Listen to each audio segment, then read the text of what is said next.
आता एक मोठी अपडेट येते पुण्यामधून। पुणे जिल्हा नियोजन समितीची बैठक आता सुरू झालेली आहे।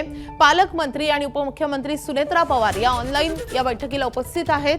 अजित पवारांच्या निधनानंतर ही जिल्हा नियोजन समितीची पहिलीच बैठक पार पडते आणि पालकमंत्री या नात्यानं ऑनलाईन पद्धतीने सुनेत्रा पवार या बैठकीला उपस्थित आहेत। पुणे जिल्हा नियोजन समितीची बैठक सुरू झालेली आहे। खरं तर पुण्याचे पालकमंत्री अजित पवार होते आणि त्यामुळे ते या बैठकांना कायमच उपस्थिती लावायचे। मात्र अजित पवारांच्या शिवाय पहिल्यांदाच ही बैठक होती। त्यांच्या निधनानंतरची पहिलीच बैठक आहे आणि सुनेत्रा पवार यांनी या बैठकीला हजेरी लावली आहे। तर पालकमंत्री सुनेत्रा पवार यांनी व्हिडिओ कॉन्फरन्सिंगद्वारे या बैठकीला हजेरी लावलेली आहे। पुणे जिल्ह्यामधले सगळे महत्त्वाचे नेते पालकमंत्री या नात्याने सुनेत्रा पवार यांची उपस्थिती आहे। त्यासोबतच खासदार आमदार आणि सगळे अधिकारी या बैठकीला उपस्थित आहेत। सुनेत्रा पवार व्हिडिओ कॉन्फरन्सिंगद्वारे या बैठकीला हजेरी लावताना आपण पाहतोय। सुनेत्रा पवार मुंबईमध्ये आहेत, मात्र व्हिडिओ कॉन्फरन्सिंगद्वारे त्या या बैठकीला हजेरी लावतात। पालकमंत्री सुनेत्रा पवार या बैठकीला आता उपस्थित आहेत, तेही व्हिडिओ कॉन्फरन्सिंगद्वारे।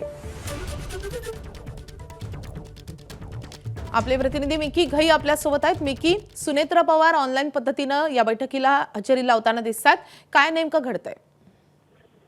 जर आपण बघितलं तर अजित पवारांच्या निधनानंतर आज पुण्यामध्ये पहिल्यांदाच डीपीडीसी अर्थात जिल्हा नियोजन समितीची बैठक या ठिकाणी पार पडते आणि त्याला उपमुख्यमंत्री सुनेत्रा पवार यांनी व्हिडिओ कॉन्फरन्सिंगद्वारे हजेरी लावलेली आहे।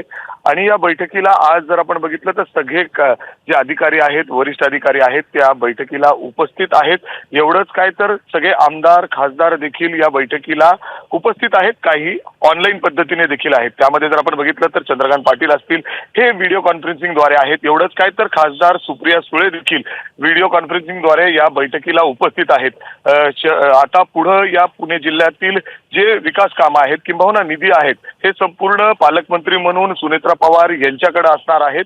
त्यामुळे आतापर्यंतची जी कामं आहेत कशा पद्धतीने सुरू आहेत, कुठेही कामात अडथळे येऊ नये, कुठेही कामांना ब्रेक लागू नये, असा हा प्रयत्न या मीटिंगच्या माध्यमातून होणार आहे। आणि अर्थातच ज्या पद्धतीने अजितदादा मीटिंग घेत होते त्याच पद्धतीने ही डीपीडीसीची बैठक या ठिकाणी आज सुरू झालेली आहे। ज्या डीपीडीसीच्या बैठकीला जवळपास सगळेच आमदार खासदार वेळेवर पोहोचलेले आहेत आणि खासदार सुप्रिया सुळे असतील, चंद्रकांत दादा पाटील असतील, दत्ता मामा भरणे असतील, हे सगळे जण या ठिकाणी उपस्थित आहेत, व्हिडिओ कॉन्फरन्सिंगद्वारे देखील आहेत। आणि अशा पद्धतीने बैठकीसाठी खास करून जर आपण बघितलं तर सुप्रिया सुळे खरं तर अजित पवारांच्या शिवाय पहिल्यांदाच ही डीपीडीसीची बैठक पार पडते आणि त्यामुळेच या बैठकीकडे सगळ्यांच्याच नजरा या संदर्भातले अपडेट घेत राहू। सध्या धन्यवाद या सगळ्या सविस्तर माहितीसाठी।